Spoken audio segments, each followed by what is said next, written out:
Another show on Career Kickstart Conversations. Today we're here with Angel Rush. She's a talent acquisition manager, strong TA background, but I'll let her introduce herself in just a moment here. But wanted to give the listeners a heads up on what we're discussing today. Super important interview preparation, the overall kind of do's and don'ts, what to do and not do during an interview, after an interview. And if you are not a job seeker, if you're a hiring manager, TA person, maybe fast forward to the end, because if we have time today, we're going to jump into some do's and don'ts for the recruiter and hiring manager. So that will be a good one for the listeners who are, on the other side. Without further ado, thanks for being here, Angel, and I'll go ahead and let you introduce yourself. Awesome. Thank you. So excited to be here with you today. I am Angel Rush. As you said, I have been in TA for a very long time. I actually got my start. I was in the Air Force for a number of years, and that's kind of how I broke into recruiting as an Air Force recruiter. But I'm someone that is genuinely passionate about all things recruiting. And a little bit about what I do outside of my typical day-to-day corporate. I help individuals land the job that they deserve. And so part of that is because when I got out of the military, it was very hard for me to transition. I didn't know how to translate my skills. I didn't know how to interview properly. And so once I got a job in recruiting and found out what happens behind the scenes, like it's been my mission to help everyone else. Like, hey, let me give you these tips. Let me let you know what the hiring manager is thinking. Let me help you understand how the recruiter is processing this so you have a better shot at landing that job. So again, all things. I love coaching. I love helping people. I genuinely love recruiting. It is in my blood. So I'm super excited to have this conversation with you today. Nice, amazing. So you know the pain points on being on the other side. Yeah. Oh, Yes. All it's too well. yeah, it's such a disconnect too. I know you and I were talking yesterday, and that there's so much information out there, like on LinkedIn, all these things that's kind of misleading and a little bit clickbaity, and it can be really frustrating for someone that's a job seeker to try to find good information on how to interview, what to do for it. And some of this stuff we're talking about today may seem very basic or surface level, maybe something you already knew, but a lot of people won't put it into play. So start with interview prep. And then do you have like a top list, like top three do's and don'ts when someone is prepping for an interview? For sure. I would say number one, when prepping for an interview, do your research. A lot of people think that this is, I don't know why people skip this step. And you're right. A lot of the things that we're talking about is so basic, but I have gotten feedback from so many hiring managers like, oh, well, they didn't know anything about the company. They didn't know anything about the job. And it shows that well, from the hiring manager's perspective anyway, it feels like you're not taking it serious because you didn't even take the time to actually research the company, and then do you really know what you're getting yourself into?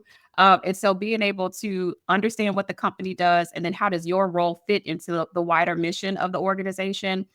Individuals should really take that time to understand that. I always say it's not just, the company interviewing you, you're interviewing them as well. So go and look at their LinkedIn, the live page that has like the company events, or some of like their DE and I, if that's important to you. Look to see what they've done with these things. Time off, is that important to you? Does it look like they have good work life balance? All of these things. But again, it's ultimately to help prep you in the interview process. And when you're studying or prepping for these things, and I know we'll dig into this a little bit later, use that information when you're having the conversation with the recruiter to dig a little bit more. Awesome. Okay, perfect. And then anything that stands out to not to do? Is there anything that you've seen maybe in your experience that people do and you're just like, just don't do it? Um, Um, Anything that stands out if there is something? I would say, for what not to do, I would say is I think people make the mistake of not preparing. They don't practice, especially individuals that have a lot of experience. They're like, "Oh, I've done this for so many years. I got this." I've seen a lot of individuals that rely on their personality to kind of get them through the interview, and they haven't taken the time to prep themselves to understand themselves. And that's Mhm. something that I do when I'm helping individuals prep, is to really show them like, "Hey, don't memorize answers." That's another one. Like, don't memorize answers to your interview questions while you're prepping.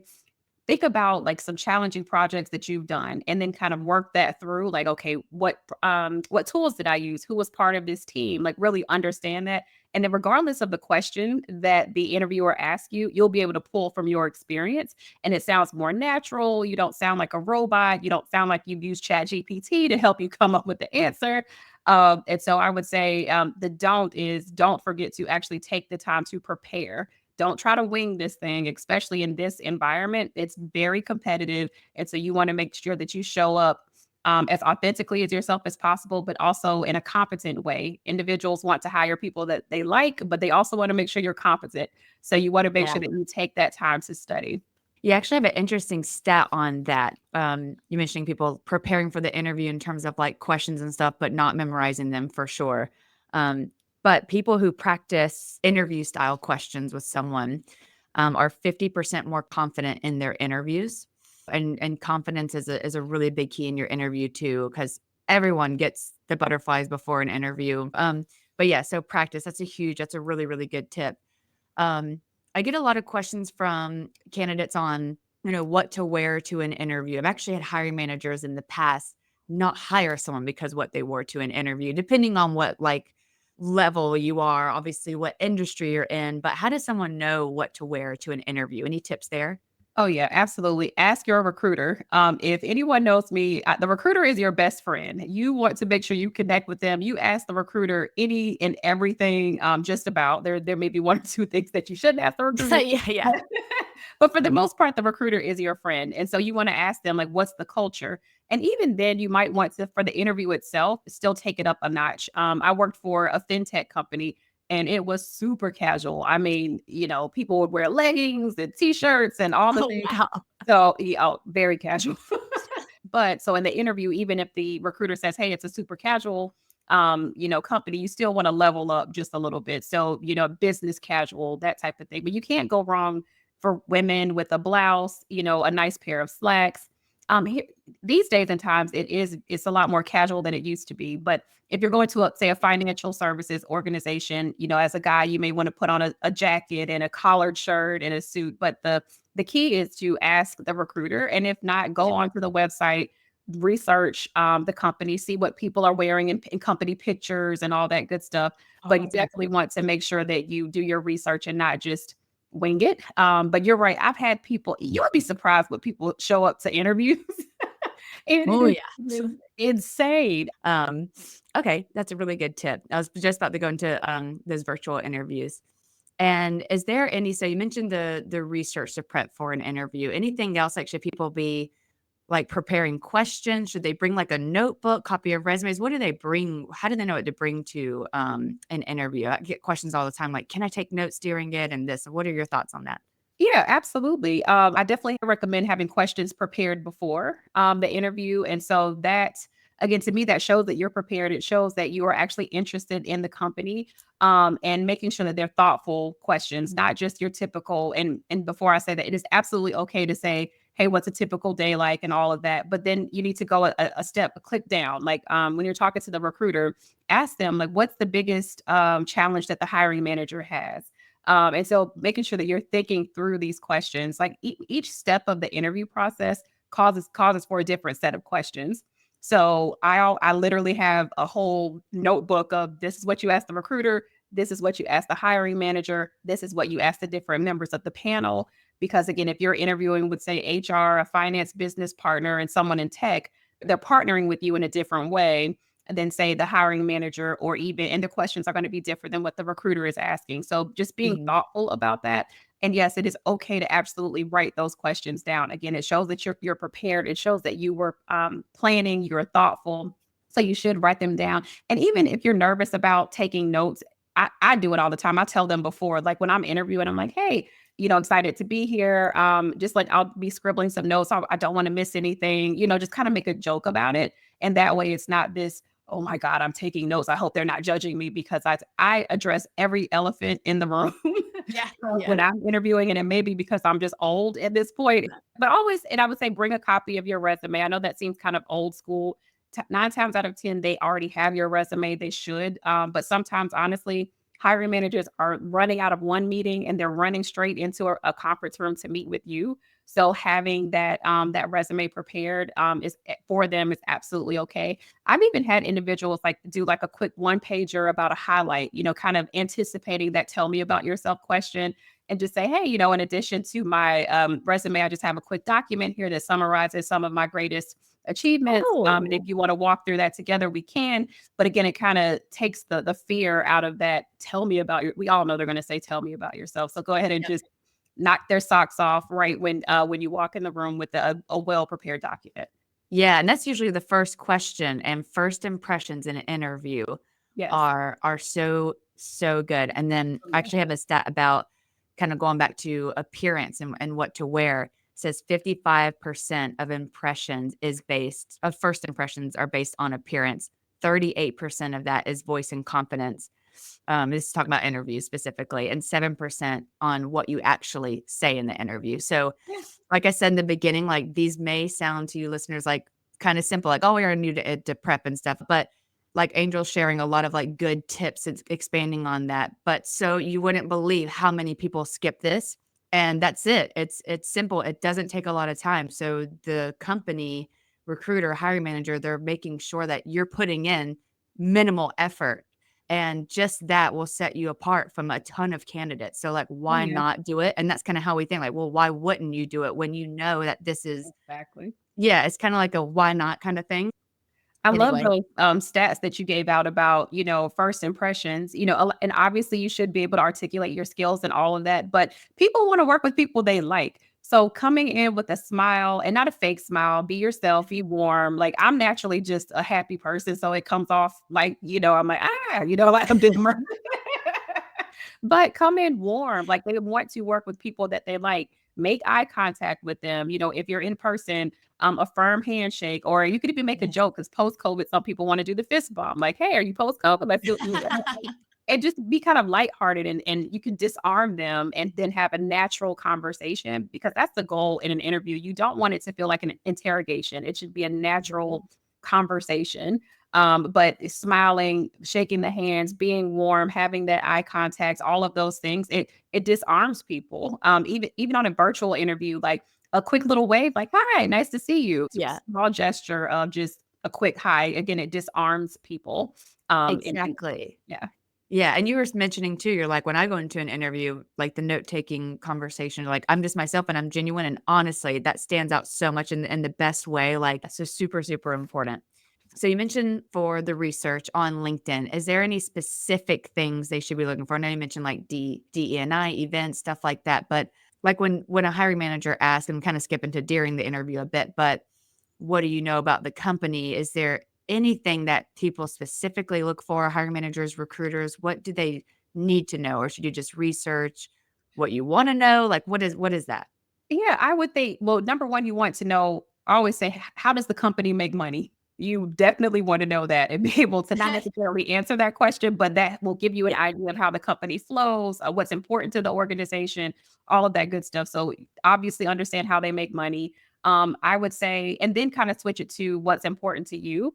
I think the big thing is for them to know that you've been on the website and done the research. And so I'm looking for, your mission statement. I'm looking for, what do you do for the community as well? Those things are important. So of course, number one, understand how the company works, how they make money, but you do want to find something that interests you personally because then you'll be able to pull that into the interview process. You'll be able to use that in your tell me about yourself. Something like, hey, I saw that you all volunteered for, hire our heroes. That's something that's really important to me. That's something, and then kind of weave your story into that as well.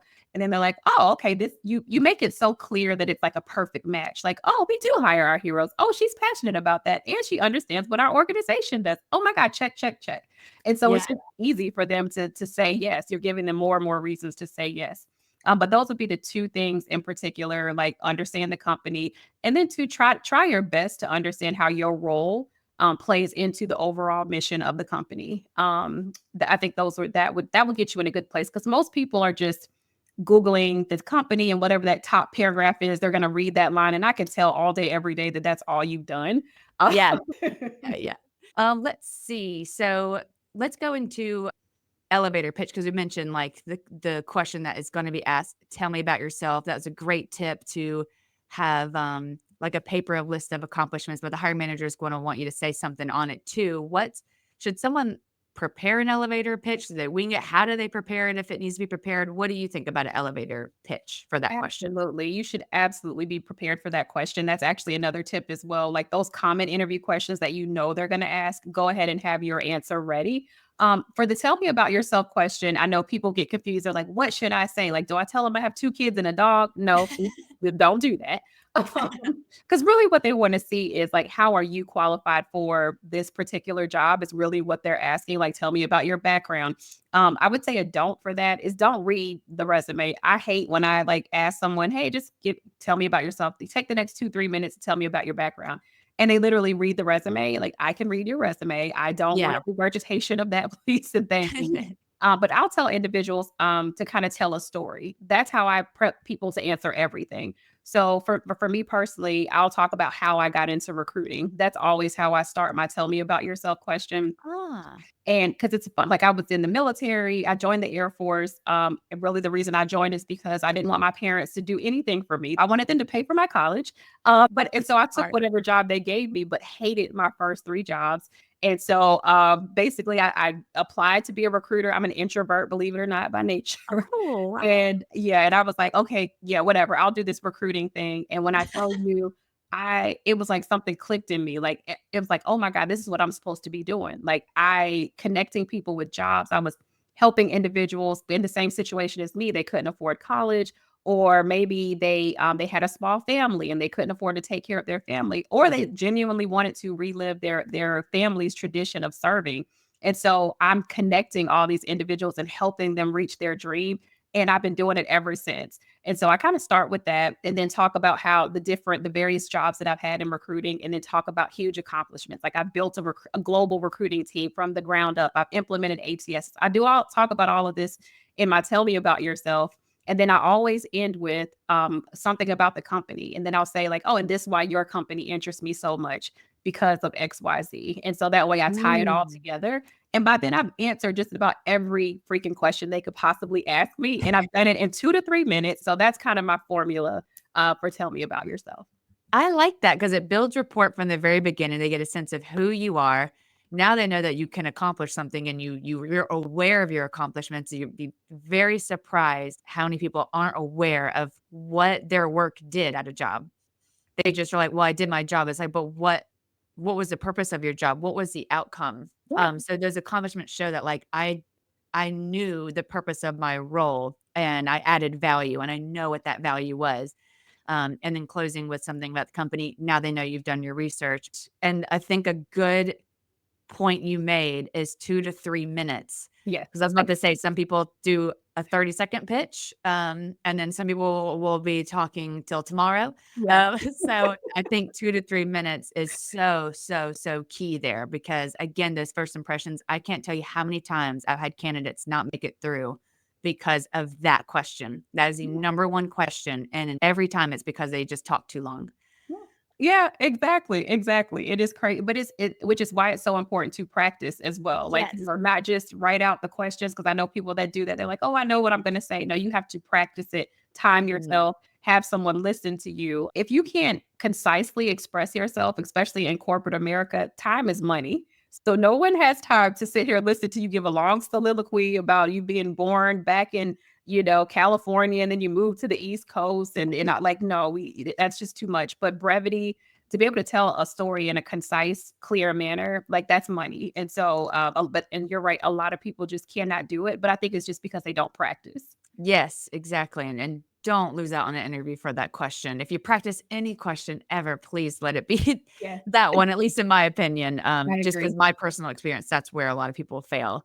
Yep. And then the story, like you mentioned, you start off with, like, that story, that's an immediate it grabs their attention, and the attention span everyone has nowadays, Yeah. me, everyone included, if you're Oh, talking for that long, you've lost them, and they're not even hearing what you're saying. And we're kinda naturally flowing into during the interview.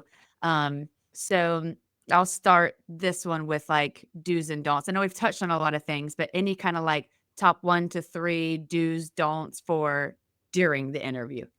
For during the interview, I would say, I think, and actually, I think we've kind of touched on a lot of the ones that I was thinking about. But I would say, do ask questions. That's definitely a do during the interview. At the end of the interview, when they ask, well, actually, I won't even say that. Like, if you don't have to wait until the end, because again, it should be like a conversation. So if you make a comment and you want to know a little bit more about that, like, oh, that's interesting. Tell me a little bit more about why that's important. Because Mhm. every question that they ask, there is a reason for it. And so it's okay for you to dig a little deeper. Just going back to what I said earlier, it's not you just sitting here receiving, the questions that they're asking. Like, it is a two-way street. You're going to hopefully be with this company for as long as you want to be. And so you want to make sure you have enough information to make a solid decision. So do ask questions during the interview, and of course have your prepared ones after the facts. But again, I would say that's a big one. Do ask questions. Don't feel like you just have to sit there.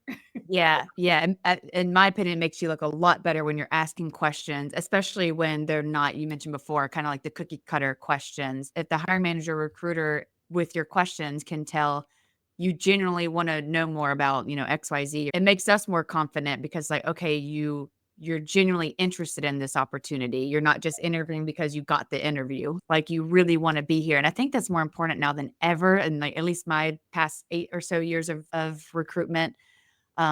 There's a longevity isn't like it used to be in job roles. So if the hiring manager feels like you're taking the time to really understand the role and them, they may think you're going to last a little bit longer. Cause I know, at least with my hiring managers, if you share that in the interview and make them feel like you're learning to stay and learning the role, Oh yeah. it's going to boost that confidence in them. It's so funny that that's so important to hiring managers right now, like how long someone will stay. I'm like, have you heard of COVID? It's so we're trying to, as a recruiter, coach the hiring managers as Yeah. well as coach our clients as well, or our candidates. But hiring managers, it is so interesting. They're like, oh, they're job hoppers. It's like, wait a minute, there's contract work. Everyone was laid off Yep. during COVID. And so having these conversations, but again, that's why it's equally important to get that "tell me about yourself" question right. Make sure your resume is good to go, because it's almost like they're looking for reasons to disqualify you. It's the unconscious bias that is in the system. Like, and I hate the term job hopping. Since I've been out of the military, I think there's only been one company that I've stayed at for 2.5 years. And that's it. And a lot of it is, someone offered me more money, or I also look at it as a way of learning new skills. Each company, Mhm. like, I have so much experience because I pulled from different organizations. And so I'm able to immediately make an impact wherever I go, because I've had so many different experiences. I think it Yeah. also shows your ability to learn quickly.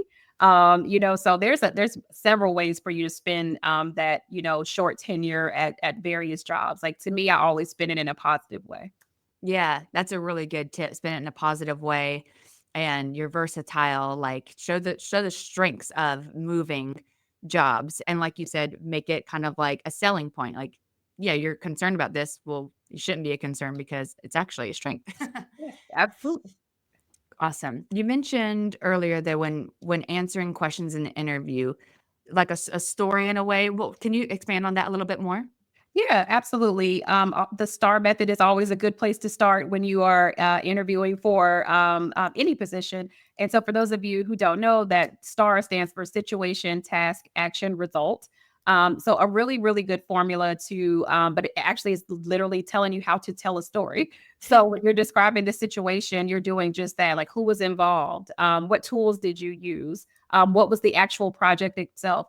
And just to give an example, earlier in our conversation, I talked about, building a global team from scratch. So I'll talk about how this particular organization did not even have an applicant tracking system. When I got there, they were on Excel spreadsheets.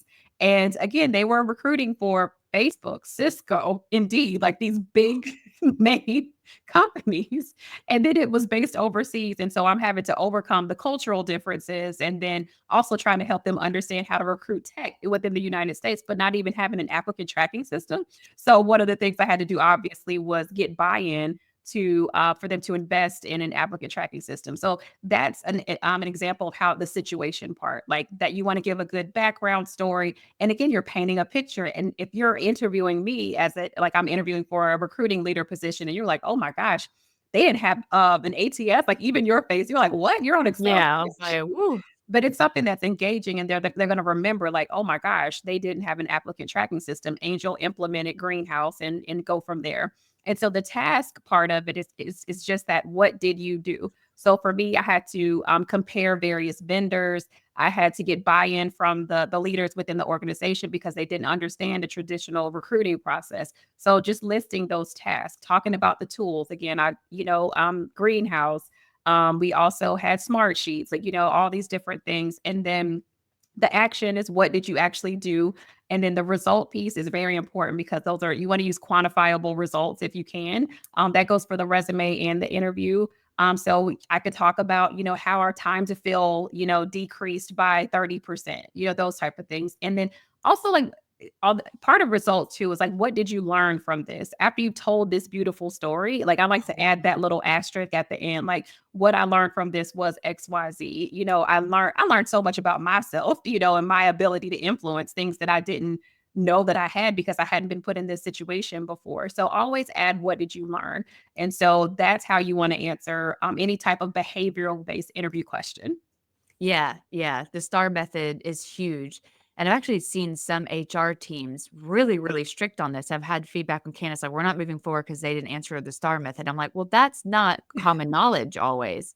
Yeah. Um, Yeah, yeah. I've And actually worked for companies. We got to the point where we are actually, we will give them the STAR method. Like, we prep them, like, hey, we oh, know that they're going to ask these questions. So this is the manner in which you need to answer the question, because it's just that serious. And you're right, hiring managers, because they've been so inundated with this, that's what they're looking for. It's easier for them to process. So every mhm. organization I've been a part of, we prep the candidates, like, you need to learn this. And so for me, if they go in an interview and they're not using the STAR method, then you get out, because I've done everything I can to make you successful, and you just decided that you didn't want to do that. So Oh, yeah, especially when you give it to them on the front end. Like, yeah, yeah, the STAR method is great for especially those types of questions. And I have a fun stat on the STAR method as well. So if you structure your answers like that, and this is not for every single question, but especially like the situational ones, the behavior ones, like you said, examples, you have a 40% higher success rate in your interviews. okay, 40% just by answering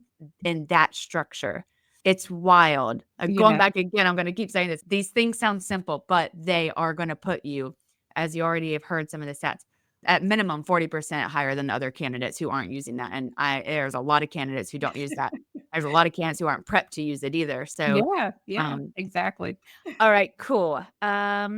All right, we'll jump into the next questions. So, any like, really good questions that stand out during the interview, and then vice versa, any questions to avoid during the interview, like red flag questions, those? Yeah, I'll start with one red flag question for the hiring manager. So I'll do it in two parts, like questions to ask the recruiter, and then questions to ask the hiring manager.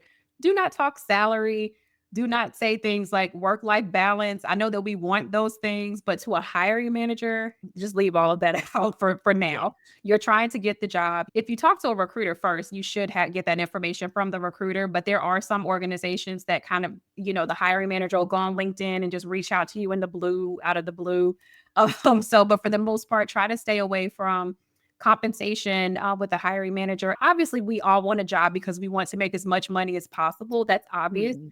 But for whatever reason, that doesn't come across well. You don't want someone that's just joining for a paycheck. You want to make sure that they're going to stick around, kind of what you were talking about earlier. Longevity matters to hiring managers. And so again, everyone knows that they're taking a job for money, but you don't Yeah. want that to come off. It's like all you care about is money. So I would say that's the main question to kind of stay away from with hiring managers. But questions for the recruiter, again, you and I both believe, like, the recruiter is your advocate, they're your friend. This is actually where you can get the information you need to shine with the hiring manager. One thing you always want to know before you get off the call is, like, what does a typical day look like for you? I know that that's a basic and general question, but that's actually an important one because you want to know what your day to day job looks like. You want to actually understand the tools that you'll be using as well. Like, is there a certain system that you're using? Is there proprietary equipment? Is it Salesforce? Whatever it is. Because again, if you have that knowledge, great, you can wow the hiring manager. But if not, you can go and research that particular tool and see other tools that you've used that are comparable to that. You definitely want to ask the recruiter, like, why is this job open? And then the challenge that the hiring manager is facing. Recruiters, if they like you, they will give you so much information. Yeah, too much sometimes and Yeah, big information. absolutely. But it's to what you were saying earlier, like, our job is to fill the role. We know what a good candidate sounds like. And so if you're a good candidate, it makes us look good, number one. And Mhm. so we're gonna wanna make sure that you're put in the best light as possible with the hiring manager. So ask us those questions. I remember asking a recruiter that exact question, like, "Hey, why is this role open? What's going on? Like, what is the hiring manager looking for?" And she literally told me about the guy that got fired before me. She told me like what his negative traits were. So I immediately knew when I was prepping for the next round with the hiring manager that I needed to highlight that I was able to build relationships with various business partners, that I was very organized. I knew that I needed to talk about my leadership style because I would be leading a large team. But I got all that information from the recruiter. And you also want to talk salary with the recruiter. This, I know people are scared of this. And I'll tell you, when I'm on the other phone, when I'm actually interviewing, if I get to the end of the interview and I really like someone, I'll say something like, "Hey, I'd hate for us to fall in love with each other. And at the end of all this, like, money is the thing that we can't agree on. So, kind of tell me about what range you're seeking." And they should flip it back on me and they should say, "Well, tell me, what the budget is." So as a candidate, you should ask the recruiter, "What's the budget for this particular role?" They should give it to you. Sometimes they don't. It just depends on the recruiter, honestly. I'm in corporate. So for me, the budget is the budget. It's not that we don't think you're worth it, but the budget is the budget. So Yeah, I yeah, go ahead and get it out up front. I'll tell you. So if you say that you're looking for 90 and our budget is 85, and I know for a fact that we can't budge on that unless we go back and elevate the role, and I'll be very transparent. I'll say, "Hey, I think your skills are great. I think you probably could go somewhere else and get 90, but I know at the end of the day, we're gonna give you 85." So yeah, you want to be okay with that. You want to just do it on the front end and understand if you want to take that if you're in line with that compensation, continue the conversation. If not, it's okay to say, "Hey, thanks, for your time, but that's not going to work for me." yeah, I would say for me personally, it depends on what it is. Like, if I already have a job, I may still continue in the process because I have had this happen to me as well. Well, I'll get into the interview and then they offer me another job, or they'll say, like, "Hey, mhm, in a month or so, we have a director role available. Would love for you to be considered for that." So it could go either way. If you want to have that drop down, like, "Hey, you're not going to pay me 100K, I'm out of here," or you can still meet with the interview team and then wow them, and then they may create something for you. It yeah. depends. So, but Yeah, yeah. that's a really, really good tip, especially when it's that close to your salary, like a 5K difference. If it's going well, you like everything else you heard about the company, just interview.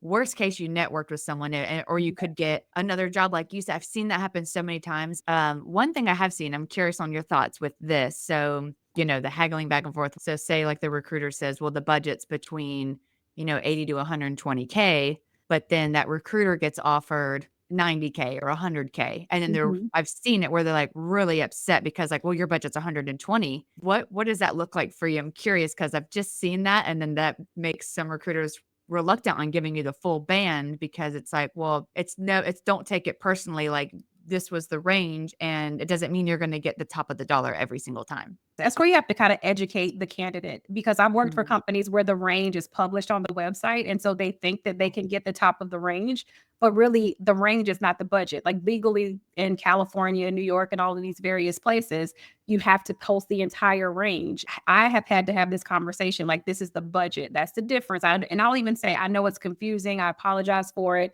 But we have to post this legal." I'll just tell them the truth. But Mhm. it still goes back to, this is the budget. So I think that's kind of on the recruiter to educate that candidate so that they're not so overwhelmed. But I'm going to be real honest with them and say, this is the budget. There's a difference between the budget and the range. And so Mhm. just educate them on that. Some of them are okay with it. But the thing is, there's so much distrust amongst Yes. recruiters, and they think, I don't know where this came from, but they think that you get paid more because of whatever. Like, in corporate recruiting, especially, I definitely don't get paid anything based on, it's just a flat salary. Yeah. And I get you through the process. My goal really is to hire the most qualified person, but there's just so much distrust. And I get it, because there are some bad recruiters out there, Mhm. more than we would like to admit, honestly. But for the most part, We're not trying to, they're just overworked. It's hard for them to get back to people. Everybody's short staffed, all of that good stuff. But we're not trying to get over on you. I know for me in particular, I'm just going to be very honest. This is the budget. So again, it's just educating the candidate at the beginning of the process. Some understand it, some don't. And that's at that point, it's on them. But at least we can say that we've properly educated them. Yeah, yeah, exactly. And I'll tell some candidates if they're like that upset about it. It's like, well, listen, at the end of the day, you do not need to accept this job. Yeah. Yeah. If you're that upset with the money, you could counter. But if you counter, a lot of times, if that counter is rejected, the offer is now off the table.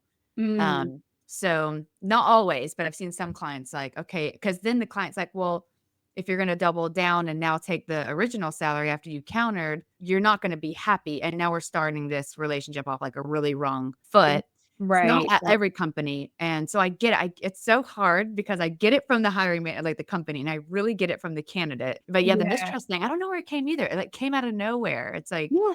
Yeah, yeah, it is. Well, I think it comes from it's almost like being in a bad relationship. They have been burned and hurt before. So yeah, more yeah, often that's that's true. True. probably where it came from. But yeah, it's funny for as far as a counter, I feel like it's okay to ask, because sometimes you can. You just have to kind of read the room. Like if I'm your recruiter, I built enough rapport with you. I built enough trust. You trust that what I'm saying is true.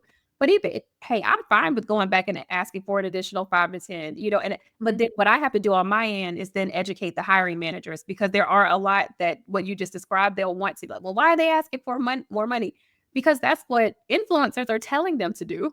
And I Yeah. think hiring managers don't know what's going on out in the world. Like we're connected to LinkedIn. We see what the so-called career gurus are telling, but they're telling individuals to ask for this money, even when we've told them this is what the budget is. So then Mhm. that's where I have to educate my hiring managers. Like, don't take this as a negative. There's so many social media experts and in air quotes that are Yeah, telling them exactly. Air quotes. Important there. that are telling them to do this. So there's that's why the recruit. I love my job. Like you're literally coaching on both sides of the field. And when Mhm. you can get them together, that magic happens. It is such a good feeling. But yeah, that's our job is to coach on both sides. You're both coaching the candidate and you're coaching the hiring manager. Yeah, yeah, it's a lot of, like, educational conversations that you have to have, and, um, I'll say, listeners, if you know the band and you get offered not at the tippy top, please don't take it personally. A lot of times it's not them trying to win one over on you. Maybe it is sometimes. I can't speak for everyone in every company out there, but in my experience, it's usually not. And again, the recruiter will tell you kind of if you might have some wiggle room, like will really guide you. At the end of the day, it's not up to us though, but we can kind of feel the room, I guess, to so to speak. And there's other levers you can pull. Like you can ask for a sign-on bonus. I've done this. Yeah. I've asked for the top of the range and then asked for a sign-on bonus on top of it. And I've gotten it because I would be losing out on the annual bonus because of when I was joining the organization. And so there's different levels. You can negotiate PTO depending on the company. Mhm. Maybe there's flexibility in how many days you have to come in the office. It's not just about that base salaries. And I get it. Again, we all have to feed our families, so money is important, but Mhm. there are other levers that you can pull that would affect your quality of life. So you have to kind of look at total compensation and not just that, that what's that base salary amount. Exactly. And what's important to you? Like so many people just focus on salary, and I get it. Money's super important. But then you hear all the time, money doesn't buy happiness. I knew one girl was making $1.1 million a year Wow. and they quit their jobs and went to corporate recruiting. And they're Yeah. like, I hated my life. I was working 80 hours a week. I was doing like 50 interviews a day. I only got 2 weeks of PTO for whatever reason. And I wanted a life. I never had a life. And I mean, they had a lot of money saved up anyway. So they're like, Yeah. I'm not doing this anymore. So really understand, like, analyze why you didn't like certain jobs and figure out what you want in life, like what you want out of a career, because money doesn't always mean that you're going to be really happy. You're right, but I'm so glad you made that point because it really is about what's important to you.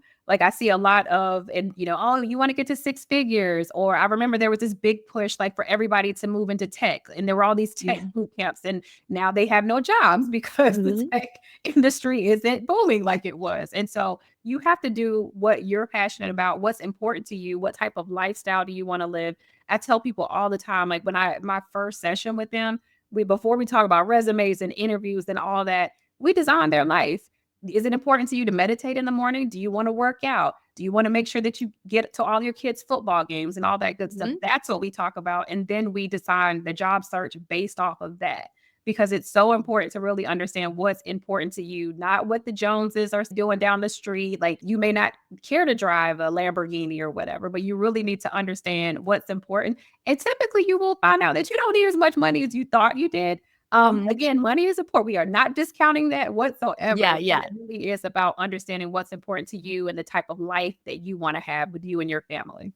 100%. And if you focus on those priorities and you end up in a job that you prioritize what you want out of it, the money usually comes because you're Yeah. happy, you're doing your job well, you're passionate, and your boss sees that. Then you get a promotion and you're like, it wasn't the top priority, but now I'm higher than I wanted to be. Whereas Yes. I've seen it so many times. But anything else you wanted to add about during an interview, not to do anything you wanted to add in that section?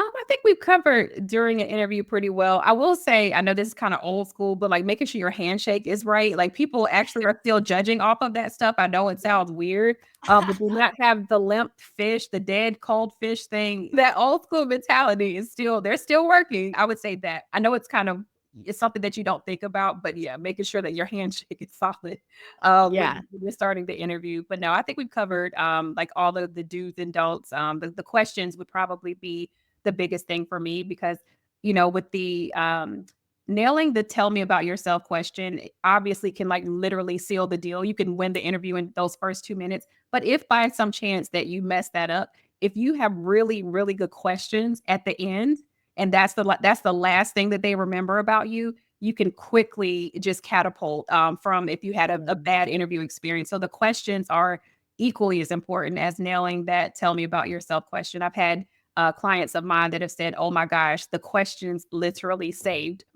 my interview, and they got a job offer." Yeah. Oh, I'm so glad you made that point because that's so important. You can save yourself, and especially like you mentioned those questions. So if you get an interview and you butchered that, just keep going and make up for it, especially with the questions in the end. We were kind of talking about it before. Like, we're the ones that interview people and still get nervous. I still mess up. So, but you have to give Oh, yeah. yourself grace. It is what it is. Like, what's meant for you. Well, this is what I tell myself anyway. What's meant for me is meant for me. If I know I did my best, that's all I can do, and then I just have to let it go. Yep, exactly. That's a great mindset to have through it all. So post interviews, any do's and don'ts there for the post interview? What does someone do after the interview? Sit and wait? What should they do? I know there's so much controversy around this, but I say send a thank you email. Like, I'm all for it. I know that again, you'll hear the gurus, some of them like, oh, forget the hiring manager. Like, you don't have to say thank you. Like, you're the prize and all this stuff. Yes, you are the prize, but say thank you. They have taken time out of their busy day as well to meet with you and have the conversation. And of course, we know that they're the ones that's filling the job. But it's not just about thanking them. Really, that's just yet another opportunity to showcase your skills. If you had a really good conversation around, and I'm a recruiter, so I'll use a hiring experience or hiring examples, but like, you implemented this applicant tracking system. You had a really good conversation around that. You can use that yet again to Mhm. highlight that you have the skills that they're looking for. Whatever that challenge was that you got from the recruiter, and then you use that in the interview, you can use that thank you email to highlight, I'm able to solve this problem for you. Because at the end of the day, that's what's important. What problem are you solving for this team? They're hiring you to solve a problem. So highlight that. Of course, thank them. But yeah, some people read them, some people don't. There's not this one catch all thing to do, but you can't go wrong with saying thank you. It's just nice. But again, for selfish reason, you can then reiterate that you are the best person for this job. Yeah, and I think a good thing to point out on what you said there is that specific job, Yes. those pain points. Don't just list out like why you think you're a good fit just because of what you think is great about yourself. Write Yeah. down like the good things that actually match what they're looking for. Make Yeah. sure you have those active listening skills. Go back to your notes that you took in the interview, which, by the way, I wanted to add this about the notes. Don't write every word they say. Be No. present in the interview, high level, bullet point. If it's going to distract you, probably just don't do it. No, I love that be present though. The active listening is so important. I think that's what trips people up when they're trying to answer questions as well. Like, they forget what the question was. They Yeah. start rambling, but they're not really present. It's like, okay, I got to nail this next question. I got to nail this, but not just really taking, again, it's a conversation, taking in what they're saying and responding to that, but you have to be present in order to do that. So I think that's a great point. Yeah. Any tips on the thank you letter outside of that? Like, should someone do like a review, make sure you didn't spell anything wrong? Like, how long should it be? Like, short, long? Short. Yeah, definitely should be short. You don't know. You're lucky if they actually read it, honestly. Like sometimes they just look to see that you sent a thank you letter. So it doesn't need to be long. But if they do happen to read the whole thing, and you don't want it to be long at all. I do want to hop back just for a second to like something that you want to do at the end of the interview. Well, let me back all the way up to the recruiter. You want to ask the process itself. You want to understand that from start to finish, because that's going to help set expectations for you throughout the process. I think people get antsy when they're like, oh my God, I haven't heard back in 12 hours or 24 or 72. Get the recruiter to give you a realistic timeline of what that looks like. And then at the end of each interview, ask the same thing. Hey, like super excited about continuing conversation. What are next steps? And that's not pushy. That's not, it's like, hey, what's next for me? And they may say something as simple as a recruiter will reach out to you. But if they really like you, they will literally tell you what next steps are. They will tell you who you're meeting. So don't be afraid to ask that question, especially if you've nailed that interview. They're excited. Again, going back to be present, reading the vibes in the room. Like if you can feel if it's going really well, if you are truly a self-aware person, and then you'll know if you can push it a little bit further with the questions. But then of course you use all that information, you research those individuals, you nail the next interview. But back to the thank you email, it should be super short. It should be specific. You can use Chat GPT to help you, but then make sure that you're giving Chat GPT specifics to work with so that it doesn't read off as like a robot wrote it. Yeah, exactly. Exactly. And make sure you don't have any grammatical errors in there. I do have a question actually for post interview. Mhm. Um, Candidates, there's some that are getting multiple job offers. They're like, should I tell the other company about my job offer? Um, what do they do if they get a job offer? They're still waiting to hear back from you, but you're the top pick. Like, how do they manage that? That's super stressful for a candidate. Yeah, I've actually been in this scenario. I'm very transparent. And again, I don't know. I think it's because I'm older. Like I've been doing this for a long time. And so I think I'm just so comfortable in my skin and that I genuinely, my mindset is if it's for me, it's for me. So I tell them up front and I'll say, hey, I'm interviewing with multiple companies, and if a company is my top pick, I don't just use that to get them to hurry up and make a decision. I will let them know, like, seriously, like, this is why I'm interested in your organization. If it's, what I'm looking for professionally, I believe I can help you solve your problems. It fits in with my life. I'll let them know. I'll just tell them because why not? And typically they'll do their best to move faster if I'm their top pick as well. But I'm just very transparent for as a candidate and as someone that's in TA. And so that's what I would recommend for other candidates. Because if you have multiple offers, that means that you are the bomb.com. You got the skills, multiple. So the ball is in your court. You proceed how you want to. It is okay to let them know. I wouldn't let them know compensation or anything like that. I would just say that, yes, I'm entertaining other offers, but you're my top pick. Your organization is my top pick, and go from there. Yeah, perfect. And should they be telling that to the recruiter or the hiring manager? To the recruiter with this one particular job I just described, I felt the vibe was good with her. If I had other offers, I would have let her know as the hiring manager, like, hey, I'm really enjoying this conversation. I do have another offer, or I'm expecting an offer. You could say that as well. I've had a final interview and I'm expecting an offer. Again, for me, Angel, I'm just that comfortable in my skin. Not saying that I'm the top candidate and all that, but I'm just comfortable. I genuinely believe that whatever is meant for me is meant for me. So I'm super transparent. I just feel like a lot of people, again, I go back to this used car salesman mentality that they think they have to haggle. They think they have to do all this. That's not how I operate. It's not how I coach. So transparency is key. Yeah, I could second that for sure. Like, definitely tell the recruiter because again, going back to how you mentioned, we kind of coach both sides. We can coach you on what to do. We can coach you on how to ask for an extension to Yes. respond to that offer. And I've never heard of any company retracting an offer when someone says, "Hey, can I have 48 more hours?" It's usually just yes or no. Right.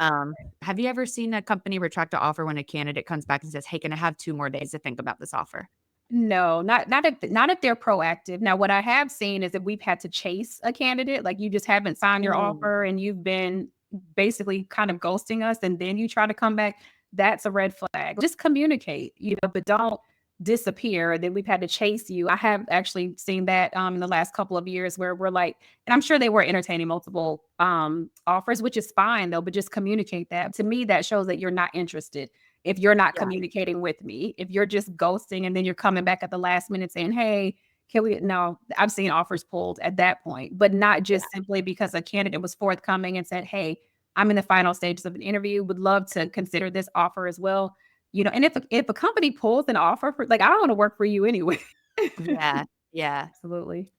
And one quick question, when should someone tell the recruiter or the hiring manager, who should they tell if they had pre-planned vacation? Should it be like the screening? Should it be the final interview? Especially now that we're getting to the holidays, when Yeah. should you bring up you have pre-planned vacation?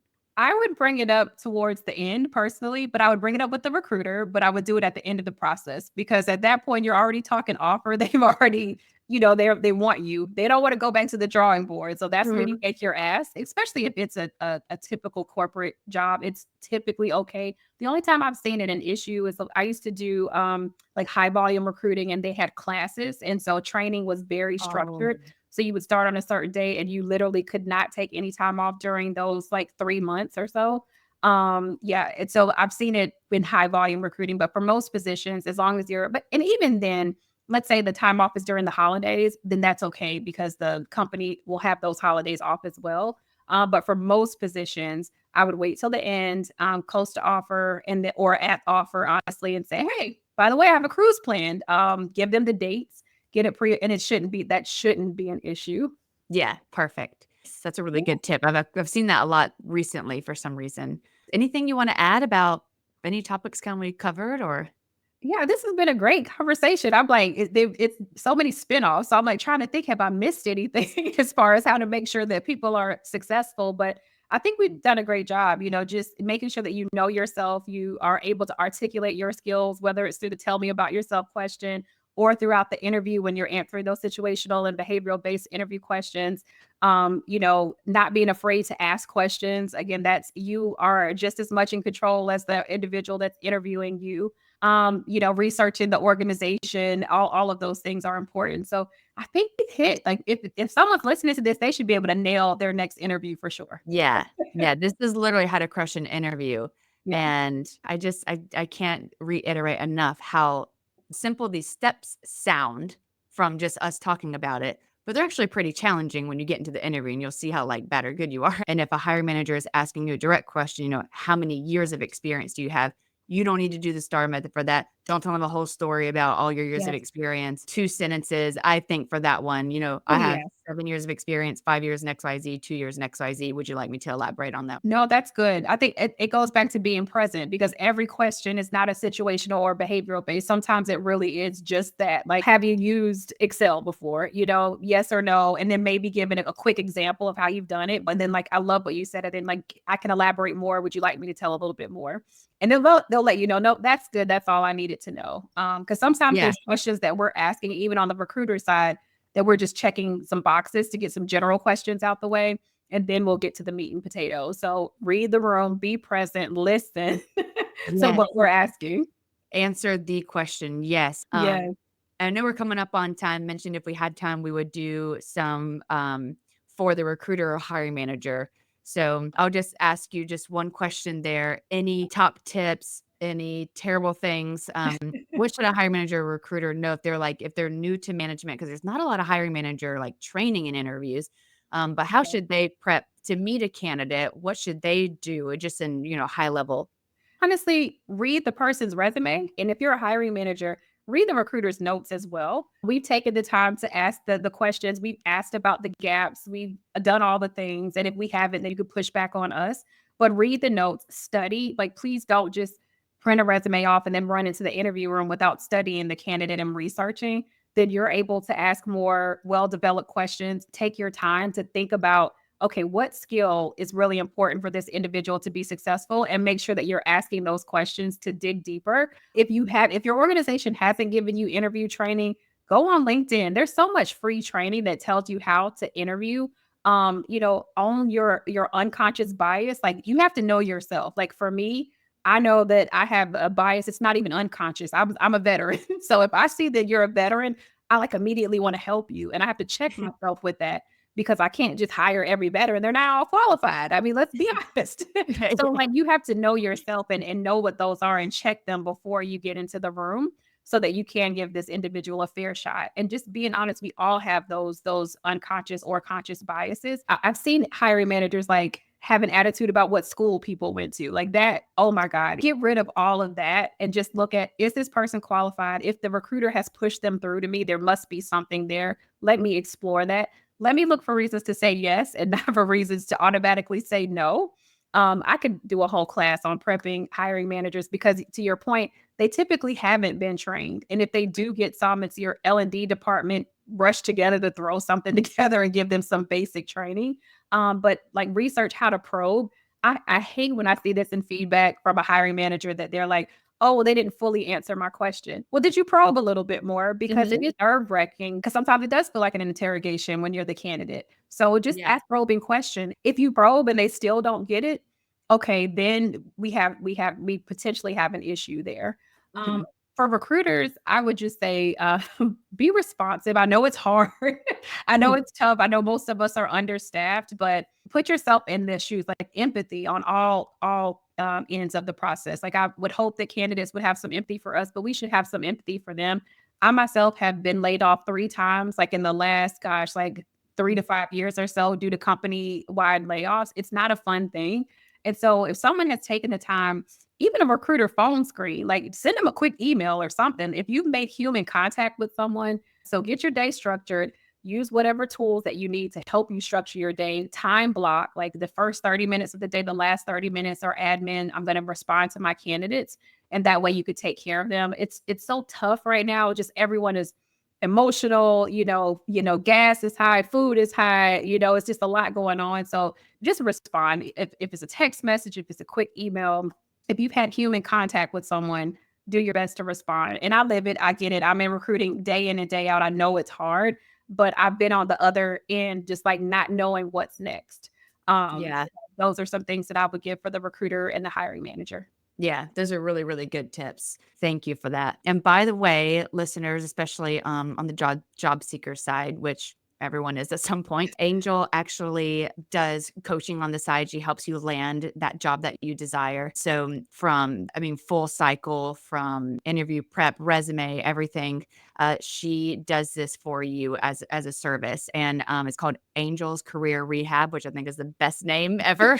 But Angel's Career Rehab. And the best way to get in contact with her if you're interested in these services, talking with her and going from there is through Instagram, and her Instagram handle, which we'll put it in the description below. We'll put it everywhere we can on all the platforms that we're going to launch this on, so you can easily find this. But if you're just listening, can't write it down, can't look right now, it's on Instagram, and it's Angels Career _ Rehab. And I'll let her tell you a little bit more about that, so you can get a little bit more specifics on what she's offering. So yeah. Awesome. Well, thank you so much for that. Yeah, career strategist, all things interview prep, everything to land that dream job. So for me, it definitely starts with mindset. We talked about how, we kind of tell our stories about why we didn't get a job or why this isn't happening. So one of the things I do is to help you get in the right mindset before we even start strategizing on your job search. But resume revamping, LinkedIn profile revamping, interview prep, some of the tips I gave throughout this interview. I go in depth. I make sure that you understand yourself. And that way you're not memorizing those questions. Everyone is on YouTube and LinkedIn using these same canned statements. I'm going to make sure that I help you understand yourself so that you can set yourself apart from everyone else. Another big part of what I do is I teach you how to network and I help you grow your network. Believe it or not, that's how a lot of people get jobs. I've actually only applied for like 2 jobs. Everything else has been my network reaching out to me saying, hey, I have this, or hey, do you know anyone that has that? So we really go into detail because there is a strategy around networking and building a solid network. Again, a lot of interview prep. My clients they get sick of me at a certain point, but if you get sick of me and then you go into the interview and nail it, I'm okay with that. But I love you. I'm telling you, it is not just a happy, fun, whatever. I'm literally making sure you can answer these questions inside and out because you do get that one shot. And I want to make sure you're prepared for that. And then also, I'll follow you through the offer process and even help you through those first 30 days when you're onboarding with your new organization as well. So Oh, that is what we do. That's amazing. And it's hard to really find that full service. And you're talking to someone who is in the industry, who does this. You heard her expertise today. There's so many people out there who say they're a resume writer and they're a career coach. Look at their background, look at their LinkedIn, and a lot of them, I've seen a lot of resume writers who are copywriters, or who they'll just throw it in AI. Make sure you're working with someone who is in the industry, who knows what they're talking about, who knows what they're doing. She has the knowledge, she has the expertise. So do you, for your services, if they just need maybe like a piece of that, like just the offer piece, do you just offer it kind of in segments? Yeah, absolutely. So one of the what I offer is a 2 hour intensive, and so typically that has your resume, LinkedIn, the networking piece, but we can definitely customize it. So if you're like Angel, I got all that. I want to take this 2 hours. Help me with my offer. Or I strictly don't. I've got my resume that's done. Just help me prep for my interview with these 2 hours. So we can start there and customize that 2 hours. And then if you want the full coaching program, then we talk about what that 3 month coaching program looks like, and you add on as necessary. So if you're like feeling stuck in your career, you're just something's not happening, you can't put your finger on it, I highly suggest reaching out to Angel. Again, Instagram's the best way to get in touch with her. She's also on LinkedIn. Yes. Angel Rush is her full name. And obviously that'll be in the podcast details at Angel's Career_Rehab on Instagram. Send her a message and take it from there. But that's it for the podcast today. This was great information. Thank you so much for being on it, Angel.